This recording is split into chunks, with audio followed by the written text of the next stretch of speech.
वनमंत्री गणेश नाईक यांच्या घराणेशाहीकडे बोट दाखवणाऱ्या शिवसेनेलाच आता घराणेशाहीने पछाडलेला आहे.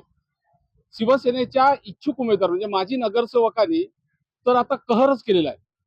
स्वतःलाही तिकीट पाहिजे, पत्नीलाही तिकीट पाहिजे, मुलालाही पाहिजे, सुनेलाही तिकीट पाहिजे, छोट्या मुलालाही तिकीट पाहिजे. एकाच घरात त्यांनी 4-4, 5-5 तिकिटीची मागणी उपमुख्यमंत्री एकनाथ शिंदेकडे केलेली आहे.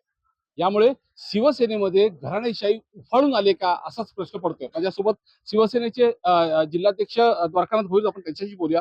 काय म्हणाल, ज्या पद्धतीने घराणेशाहीची वरून निवडणुका लढवल्या गेल्या मागच्या अनेक निवडणुका, पण आता मात्र तुमच्या शिवसेनेला देखील घराणेशाहीने पछाडलेलं आहे.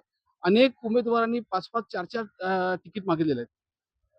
हे खरं आहे, की 2015ला त्या ठिकाणी सार्वत्रिक निवडणूक झालेली होती आणि त्या निवडणुकीमध्ये काही ठिकाणच्या प्रभागांमध्ये सिंगल प्रभाग होते. तर त्यावेळेस एकेका घरातले 2-3 अशा त्या ठिकाणी निवडून आलेले होते आणि त्यावेळेस सार्वत्रिक निवडणूक होऊन त्यांनी 5 वर्षाचा कालावधी पूर्ण केलेला होता आणि ह्यावेळेस फार मोठ्या प्रमाणात इच्छुक शिवसेना पक्षाकडे आलेले आहेत.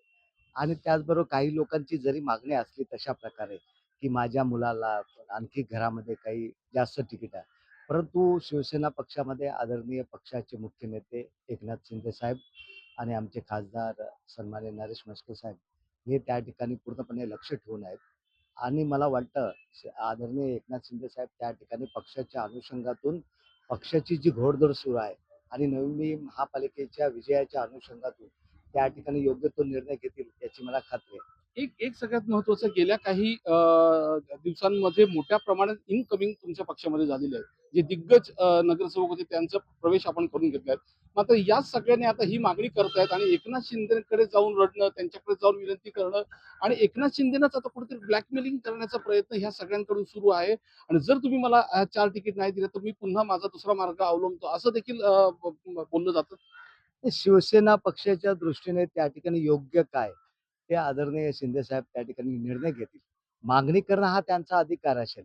परंतु शिवसेना पक्ष म्हणून त्या ठिकाणी जी नवी मुंबई महापालिकेमध्ये त्या ठिकाणी सत्तेच्या अनुषंगातून जे समीकरण करायचं आहे, त्या समीकरणाच्या अनुषंगातून त्या ठिकाणी खरोखर त्यांची वस्तुस्थिती आहे की नाही आणि त्या वस्तुस्थितीला साजेसा निर्णय आदरणीय शिंदेसाहेब त्या ठिकाणी घेतील.